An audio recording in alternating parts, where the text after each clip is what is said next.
Matthew chapter 14.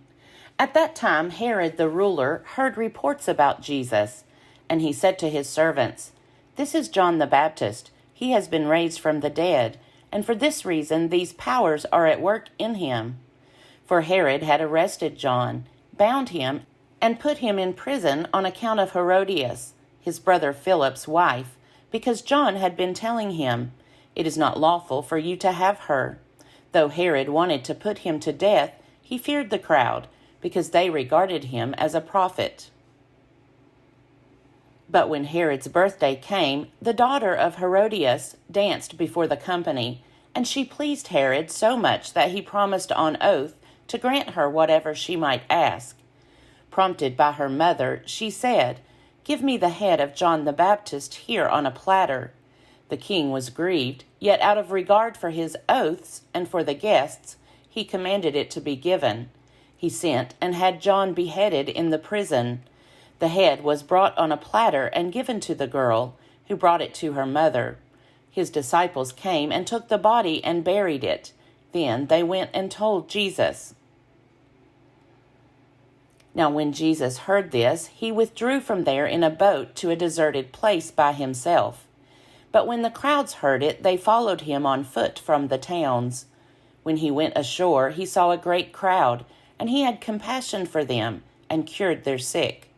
When it was evening, the disciples came to him and said, "This is a deserted place, and the hour is now late. Send the crowds away so that they may go into the villages and buy food for themselves." Jesus said to them, "They need not go away. You give them something to eat." They replied, "We have nothing here but 5 loaves and 2 fish. And he said, "Bring them here to me." Then he ordered the crowds to sit down on the grass. Taking the 5 loaves and the 2 fish, he looked up to heaven and blessed and broke the loaves and gave them to the disciples, and the disciples gave them to the crowds. And all ate and were filled, and they took up what was left over of the broken pieces, 12 baskets full, and those who ate were about 5,000 men, besides women and children. Immediately he made the disciples get into the boat and go on ahead to the other side, while he dismissed the crowds.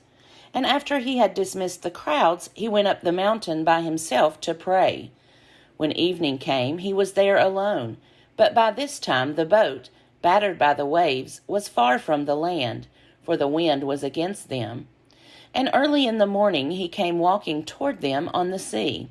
But when the disciples saw him walking on the sea, they were terrified, saying, "It is a ghost," and they cried out in fear. But immediately Jesus spoke to them and said, "Take heart, it is I, do not be afraid." Peter answered him, "Lord, if it is you, command me to come to you on the water." He said, "Come." So Peter got out of the boat, started walking on the water, and came toward Jesus. But when he noticed the strong wind, he became frightened, and beginning to sink, he cried out, "Lord, save me." Jesus immediately reached out his hand and caught him, saying to him, "You of little faith, why did you doubt?" When they got into the boat, the wind ceased, and those in the boat worshipped him, saying, "Truly you are the Son of God." When they had crossed over, they came to land at Gennesaret.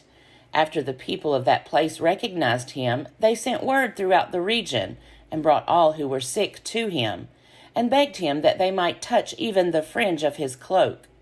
And all who touched it were healed. Matthew chapter 15.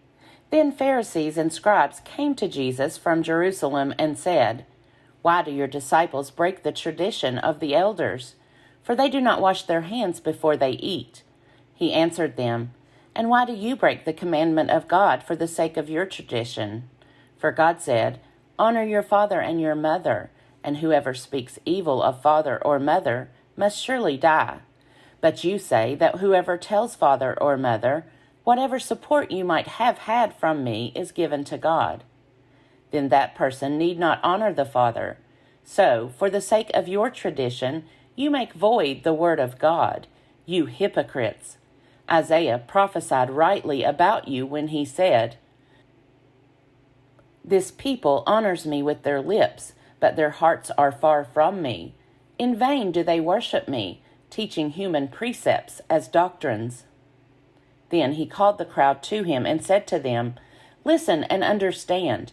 It is not what goes into the mouth that defiles a person, but it is what comes out of the mouth that defiles."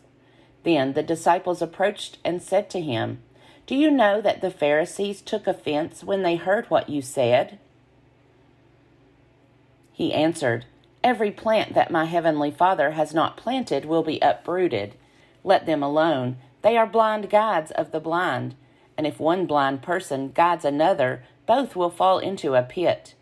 But Peter said to him, "Explain this parable to us." Then he said, "Are you also still without understanding?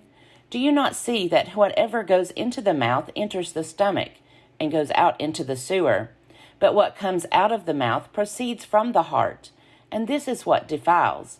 For out of the heart come evil intentions, murder, adultery, fornication, theft, false witness, slander. These are what defile a person, but to eat with unwashed hands does not defile." Jesus left that place and went away to the district of Tyre and Sidon. Just then, a Canaanite woman from that region came out and started shouting, "Have mercy on me, Lord, Son of David. My daughter is tormented by a demon." But he did not answer her at all, and his disciples came and urged him, saying, "Send her away, for she keeps shouting after us." He answered, "I was sent only to the lost sheep of the house of Israel." But she came and knelt before him, saying, "Lord, help me." He answered, "It is not fair to take the children's food and throw it to the dogs." She said, "Yes, Lord, yet even the dogs eat the crumbs that fall from their master's table." Then Jesus answered her, "Woman, great is your faith. Let it be done for you as you wish." And her daughter was healed instantly. After Jesus had left that place, he passed along the Sea of Galilee, and he went up the mountain, where he sat down. Great crowds came to him, bringing with them the lame, the maimed, the blind, the mute, and many others. They put them at his feet, and he cured them, so that the crowd was amazed when they saw the mute speaking, the maimed whole, the lame walking, and the blind seeing, and they praised the God of Israel. Then Jesus called his disciples to him and said, "I have compassion for the crowd, because they have been with me now for 3 days and have nothing to eat. And I do not want to send them away hungry, for they might faint on the way." The disciples said to him, "Where are we to get enough bread in the desert to feed so great a crowd?" Jesus asked them, "How many loaves have you?" They said, 7, and a few small fish. Then, ordering the crowd to sit down on the ground, he took the 7 loaves and the fish, and after giving thanks, he broke them and gave them to the disciples, and the disciples gave them to the crowds. And all of them ate and were filled, and they took up the broken pieces left over, 7 baskets full. Those who had eaten were 4,000 men, besides women and children. After sending away the crowds, he got into the boat and went to the region of Magadan. Matthew chapter 16. The Pharisees and Sadducees came, and to test Jesus, they asked him to show them a sign from heaven. He answered them, "When it is evening, you say, 'It will be fair weather, for the sky is red.' And in the morning, 'It will be stormy today, for the sky is red and threatening.' You know how to interpret the appearance of the sky, but you cannot interpret the signs of the times. An evil and adulterous generation asks for a sign, but no sign will be given to it except the sign of Jonah." Then he left them and went away. When the disciples reached the other side, they had forgotten to bring any bread. Jesus said to them, "Watch out and beware of the yeast of the Pharisees and Sadducees." They said to one another, "It is because we have brought no bread." And becoming aware of it, Jesus said, "You of little faith, why are you talking about having no bread? Do you still not perceive? Do you not remember the 5 loaves for the 5,000, and how many baskets you gathered? Or the 7 loaves for the 4,000, and how many baskets you gathered? How could you fail to perceive that I was not speaking about bread? Beware of the yeast of the Pharisees and Sadducees." Then they understood that he had not told them to beware of the yeast of bread, but of the teaching of the Pharisees and Sadducees. Now when Jesus came into the district of Caesarea Philippi, he asked his disciples, "Who do people say that the Son of Man is?" And they said, "Some say John the Baptist, but others Elijah, and still others Jeremiah or one of the prophets." He said to them, "But who do you say that I am?" Simon Peter answered, "You are the Messiah, the Son of the living God." And Jesus answered him, "Blessed are you, Simon, son of Jonah, for flesh and blood has not revealed this to you, but my Father in heaven. And I tell you, you are Peter, and on this rock I will build my church, and the gates of Hades will not prevail against it. I will give you the keys of the kingdom of heaven, and whatever you bind on earth will be bound in heaven, and whatever you loose on earth will be loosed in heaven." Then he sternly ordered the disciples not to tell anyone that he was the Messiah. From that time on, Jesus began to show his disciples that he must go to Jerusalem and undergo great suffering at the hands of the elders and chief priests and scribes, and be killed, and on the 3rd day be raised. And Peter took him aside and began to rebuke him, saying, "God forbid it, Lord, this must never happen to you." But he turned and said to Peter, "Get behind me, Satan. You are a stumbling block to me, for you are setting your mind not on divine things, but on human things." Then Jesus told his disciples, "If any want to become my followers, let them deny themselves and take up their cross and follow me. For those who want to save their life will lose it, and those who lose their life for my sake will find it. For what will it profit them if they gain the whole world but forfeit their life? Or what will they give in return for their life? For the Son of Man is to come with his angels in the glory of his Father, and then he will repay everyone for what has been done. Truly, I tell you, there are some standing here who will not taste death before they see the Son of Man coming in his kingdom." Matthew chapter 17. 6 days later, Jesus took with him Peter and James and his brother John, and led them up a high mountain by themselves. And he was transfigured before them, and his face shone like the sun, and his clothes became dazzling white.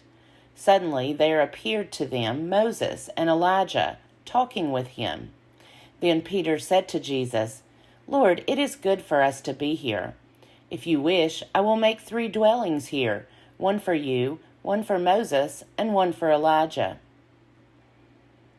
While he was still speaking, suddenly a bright cloud overshadowed them, and from the cloud a voice said, "This is my Son, the Beloved. With him I am well pleased. Listen to him." When the disciples heard this, they fell to the ground and were overcome by fear.